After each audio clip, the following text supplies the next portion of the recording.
Hello, it's Peter Stimson here from Empower Mortgages. Apologies, this isn't the usual slick studio we do a lot of recording in. It's actually my house.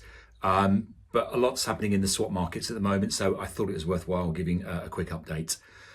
Those of you who follow me on LinkedIn will have noticed I posted a couple of short blogs in the last week or so, kind of trying to give an overview of where things are happening, and I thought it was worthwhile doing a sort of a video update of where we've been in the last couple of days.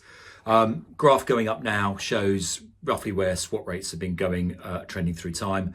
First graph you'll see now is 2, 5 and 10-year swap rates since the 1st of September. Thing to notice is the dark blue line, which is 10-year swaps, and the light blue line, which is 5-year swaps, have basically been trending alongside each other pretty much until start of January. Reason for that is, looking out through time, investors didn't really see much of a divergence of where interest rates were going, and there really wasn't a premium being demanded by gilt holders for longer term swaps. As gilt holders have kind of viewed the economic situation in the UK starting to potentially look more challenging, a premium is being demanded for holding longer term government debt, and the 10-year has started to move wider and wider. If you jump to the graph, or the graph going up now is the one for this year, you'll see that there's obviously been an increased divergence between the 5 and the 10-year, and the 2-year has moved closer to the 5-year as interest rate cuts look, potentially more likely from that side of things. What is really more interesting is where we get to, the last sort of week, obviously with the Trump tariffs coming in.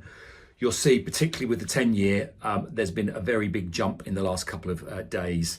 And the graph going up now is looking at the US Treasury yields, which is very closely aligned to where UK 10-year gilts price, simply because a lot of the buyers of UK gilts are also US buyers or foreign buyers in that regard.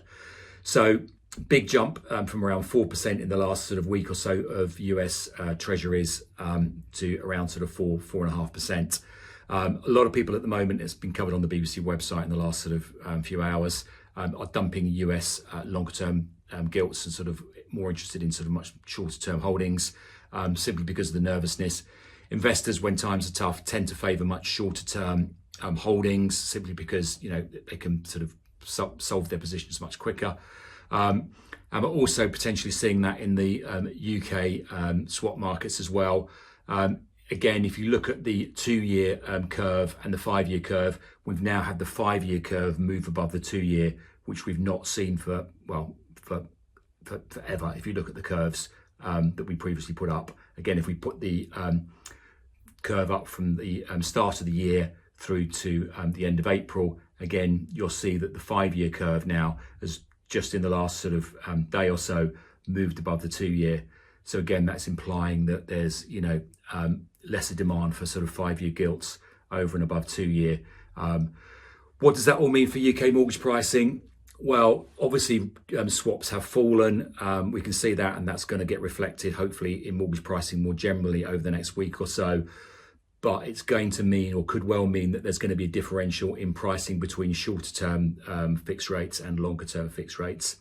5-year has always traded at a slight difference to 2-year. So, 5-year has always been traditionally slightly cheaper. It could well mean, if this continues, that, 5-year becomes slightly more expensive. Obviously, longer dated fixes, 10 plus, obviously not very popular, but, there's going to be a significant premium for them if this continues, given that, the lack of appetite for investors holding longer term debt. Hopefully that was some interest. And if there's anything changes, we'll try and do another update. Thanks very much.